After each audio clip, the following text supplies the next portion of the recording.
Stanley felt a deep sense of responsibility for the funds that were being distributed. His objective, even in making more money and everything like that, was ultimately that he might have more money for missions and more money for outreach. Stanley is a person who likes to see results. And this is true in business. It's also true in the ministries that he supports. It's very evident that statistics and numbers and strategy are part of a business environment that he's been used to. And I don't think numbers should drive us particularly, especially sometimes in spiritual things, but it is a way of holding us accountable. It was exciting as we drove to Lima, Ohio, from Greenwood, Dave and myself, praying all the way because we knew that Stanley wasn't going to be, and I can say this, easy on Dave.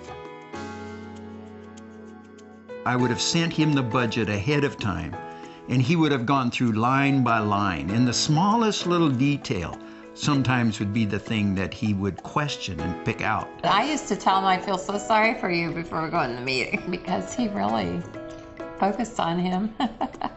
I've seen him put individuals on I would call it a hot seat, holding them accountable for the funds that were invested, where they were invested, and why they were invested. And I made my report, and he came up to me and he said, "How many teams do you have for Bangladesh?" I said, "Well, we've approved 10 teams this year." "Well, how many did they ask for?" I said, "They asked for 20.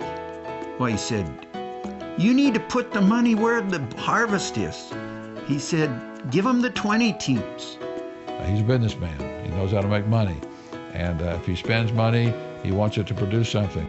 That's one of the things I always appreciated about Stanley Tam, sitting in a board meeting, watching his face. And if you had a nice idea that really ultimately wasn't going anywhere, I'd get his frown. And I often found myself reading Stanley Tam's face. He would ask very, very hard questions. And they were good questions, and I'm glad he did that because he's made the ECC program a better program, more productive for the Lord.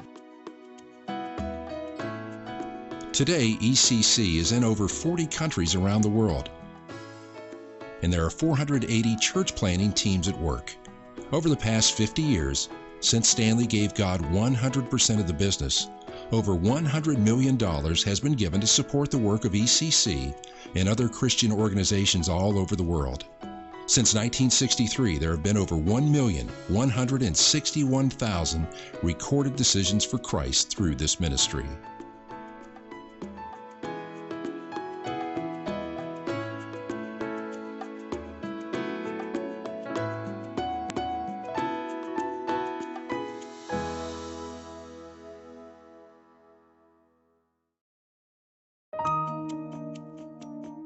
Vision by itself without action is nothing other than a dream. Dr. Tam has demonstrated he is also a man of decisive action. But that raises a final point to me. Some people take action and they take it in such a way that they cause the light to shine upon themselves. That has not been the case with Dr. Tam. I was just thinking of what it's going to be like when we get to heaven and Stanley Tam comes before the Lord,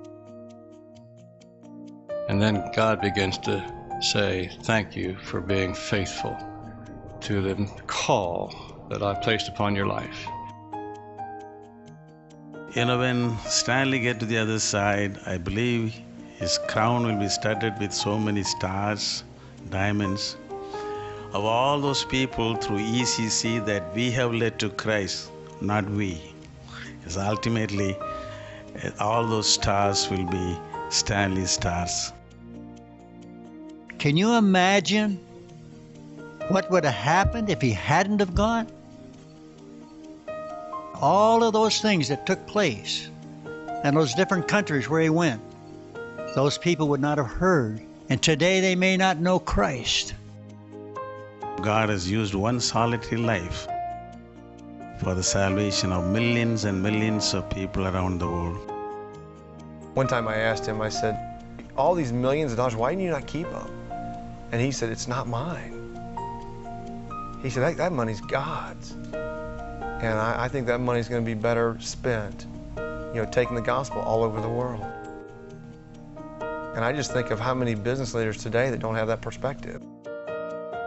Most people that have achieved what Stanley has achieved have a tendency to take that as personal, and I don't believe Stanley's ever considered it personal. I think he's always attributed it to the Lord and what the Lord's done through him. Now, it's not obsequious, mealy-mouthed stuff, the thing that, oh, I'm no good, I can't do anything. They know exactly what they're worth. And there's a confidence in them about what they can do because they know what they can't do. We're talking about a lot of people. We're talking about millions of dollars. We're talking about starting from scratch. And you get this big, U.S. plastic corporation. And he looked right at me and said, Buck, I'm a terrible businessman. I was like, you call this bad? What's your definition of good? Stanley made a powerful decision in the mid-50s to set his salary. He kind of created a finish line, so to speak. And that finish line kind of turned the faucet off to the pressures of materialism. I never knew until I got to college and his first book came out that we had money. I just knew we lived on a salary. It was a very conservative salary, but I never knew we had more than that salary. I used to say, Daddy, are we rich? And he would say, honey, we're rich toward God. He never gave a different answer from that. We grew up with a concept that everything we have is from the Lord. He's really careful to give the credit where it's due. When he starts talking about what U.S. Plastics has done, what it's accomplished, he is quick to let you know it's God and God alone. When we gave our business over to the Lord, 51%, we really didn't have much to give God. But here's an important factor for a Christian. The most important decisions you make is not when you're successful, because who gets the credit then? You get the credit.